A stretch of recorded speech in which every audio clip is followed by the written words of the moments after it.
ఇంకా ఆయన అనుకుంటున్నాడు నేను ప్రతిన్నాను అనే విధంగా ఈరోజు ముఖ్యమంత్రి గారి యొక్క సభ కొనసాగింది. రేవంత్ రెడ్డి గారి ప్రసంగం అంతా కూడా నిరాశ నిస్పృహల్లో మాట్లాడుతున్నట్టుగా ఈరోజు ఆయన మాట్లాడాడు. ఓటమి భయము ఆయన ప్రసంగంలో ఒక సీటు కనిపిస్తూ ఉంది. ఆయన ప్రసంగం అంతా కూడా తలా తోక లేదు.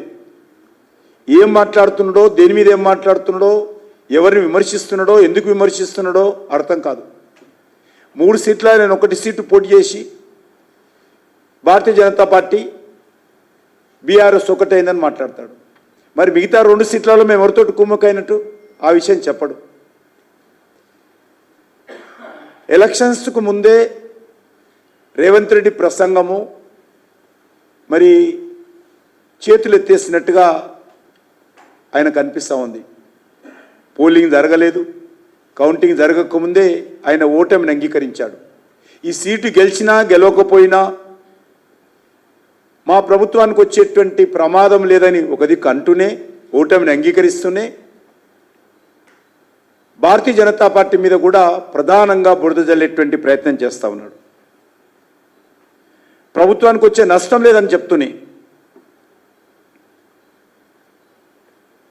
ఆయన 10 నెలల ఈ గతంలో ఆయన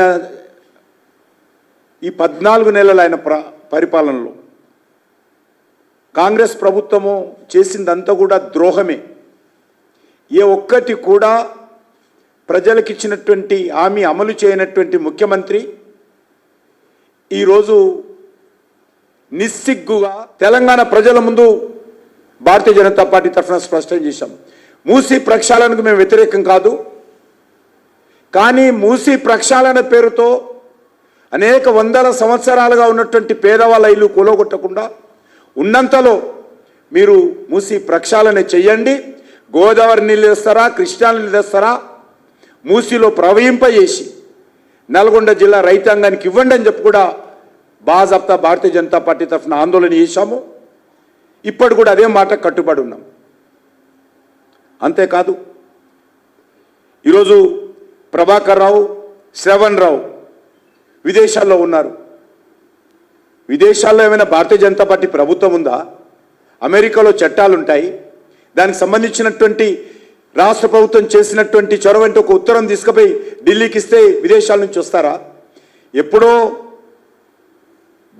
బాంబేలో జరిగినటువంటి బాంబు పేలుళ్లలో అమెరికా కోర్టు అనుమతితో మొన్న తీసుకురావడం కోసం కోర్టు అనుమతి ఇచ్చింది. ఈ మధ్యలో అనేక సంవత్సరాల తర్వాత అదేదో భారతీయ జనతా పార్టీ నరేంద్ర మోడీ గారి ప్రభుత్వం కేసీఆర్తో కుమ్ముక్కైందని కాదు, మేమే స్వయంగా ఈ కేసు మీద సమగ్రమైనటువంటి దర్యాప్తు జరపాలని హైకోర్టులో Bharatiya Janata Party public interest litigation వేసాం.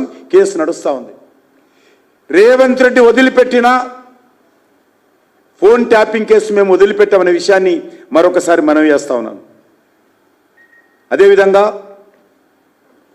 ఈరోజు ఫోన్ ట్యాపింగ్ కేసు